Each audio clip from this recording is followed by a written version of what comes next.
بسم اللہ الرحمن الرحیم۔ یہ واقعہ 5 ہجری کا ہے اور قبیلہ بنو مستلق کا ہے، اور اس کا سردار حارث بن ابی زرار، اس نے پوری پلاننگ بنا لی کہ نبی کریم صلی اللہ علیہ وسلم کے ساتھ جنگ کرنے اور اپنے حمایتی قبیلوں سے لوگوں کو بلانا شروع کر دیا، اور جیسے جیسے بلا رہا تھا، اکٹھا کر رہا تھا، ایسے نبی کریم صلی اللہ علیہ وسلم کو پتہ چل گیا۔ نبی کریم صلی اللہ علیہ وسلم نے اپنے بڑے پیارے صحابی حضرت بریدہ رضی اللہ تعالیٰ عنہ کو فرمایا کہ جاؤ جا کر جائزہ لو کہ یہ کیا کرنا چاہتے ہیں، ان کی پلاننگ کیا ہے۔ حضرت بریدہ رضی اللہ تعالیٰ عنہ گئے اور جا کر سارا جائزہ لیا اور آ کر عرض کی، یا رسول اللہ صلی اللہ علیہ وسلم، ان کا ارادہ ہے آپ کے ساتھ جنگ کرنے کا۔ تو آپ نے فرمایا پھر ہم بھی ان کے ساتھ جنگ کرتے، تم بھی تیاری کرو، ہم مدینے میں نہیں، مدینے سے باہر جا کے ان سے جنگ کریں گے۔ نبی کریم صلی اللہ علیہ وسلم نے پوری تیاری کر لی اور صحابہ کو ساتھ لے کر ایک مقام پر جا کر قیام کیا، اور یہ بھی جنگ کرنے کے لیے نبی کریم صلی اللہ علیہ وسلم کی اس میدان کے اندر آ گئے آمنے سامنے۔ اور اس غزوے کے اندر جو ہے وہ تقریباً کوئی 10 سے 11 لوگ جو واصل جہنم ہوئے، ان کے باقی لا تعداد جو تھے، ان کے مرد، ان کی عورتیں، ان کے بچے جو ہیں وہ قیدی ہو گئے، مال مویشی سارا کچھ۔ اور یہ سردار جو کے لیے وہاں سے نکلا اور بھاگ گیا۔ اب یہ سارے قیدی جتنے بھی ہیں وہ مدینہ شریف کے اندر، نبی کریم صلی اللہ علیہ وسلم نے کیا کیا کہ ان کو تقسیم کر دیا، ان کو مختلف جگہ پہ تقسیم کر دیا، سب کو دے دیا کہ یہ تم لو، یہ تم، یہ تم، یہ تم۔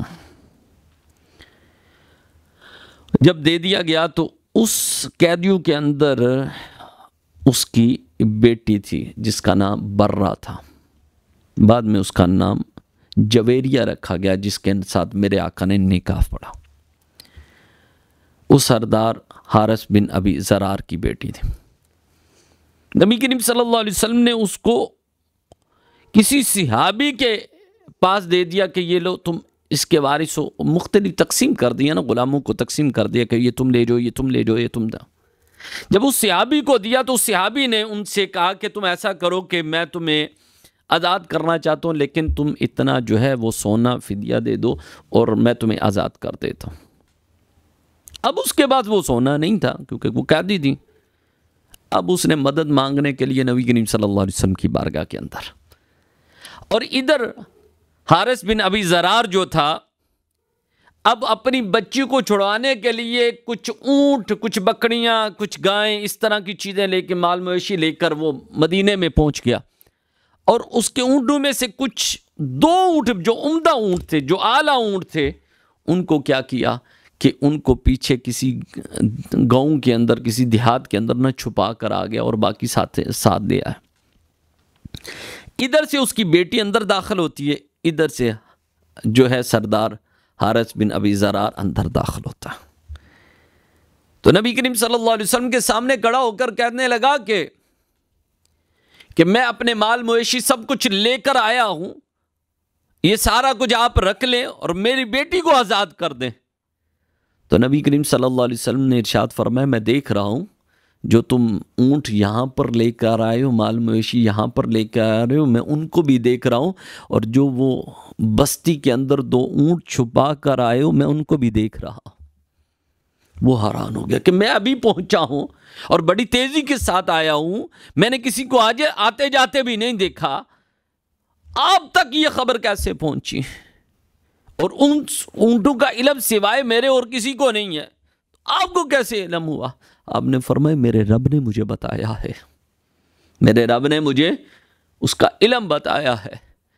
تو وہ اپنی بیٹی کی طرف دیکھنے لگا اور کہنے لگا، بیٹا اب تم کیا چاہتی ہو؟ تو بیٹی کہنے لگی کہ جو اتنے ایماندار، اتنے سچے ہوں، اتنے شفیق ہوں، وہ واقعی اللہ کے نبی ہو سکتے ہیں، وہ غیر نہیں ہو سکتا۔ تو ہمیں بھی چاہیے کہ اب کلمہ پڑھ کے مسلمان ہو جانا چاہیے، وہ تمہیں تو سب کچھ بتا رہے ہیں۔ باپ بیٹی دونوں ہی وہاں پہ کلمہ پڑھ کے مسلمان ہو گئے، بلکہ اس صحابی کو جو انہوں نے ان سے سونا مانگا تھا، نبی کریم صلی اللہ علیہ وسلم نے اپنے پاس سے وہ ادا کر دیا اور ان کو آزاد کروا دیا۔ پھر نبی کریم صلی اللہ علیہ وسلم نے فرمایا کہ اگر تم چاہتے ہو کہ میں تیری بیٹی سے کر لوں۔ تو انہوں نے کہا میرے لیے اس سے بڑھ کر خوش قسمتی کیا ہو سکتی ہے کہ آپ میری ان بیٹی سے نکاح کریں گے۔ تو نبی کریم صلی اللہ علیہ وسلم نے پھر اس کی بیٹی، اس وقت اس کا نام برہ تھا، پھر ان کا نام امہات المؤمنین میں سے حضرت جویریہ رضی اللہ تعالیٰ عنہ، ان کے ساتھ میرے آقا نے نکاح فرمایا۔ یہ میرے آقا کی کتنی مہربانیاں، کتنے شفیق ہیں، کرم کرنے والے، مہربانیاں فرمانے۔ دعا ہے اللہ تعالیٰ عمل کی توفیق دے۔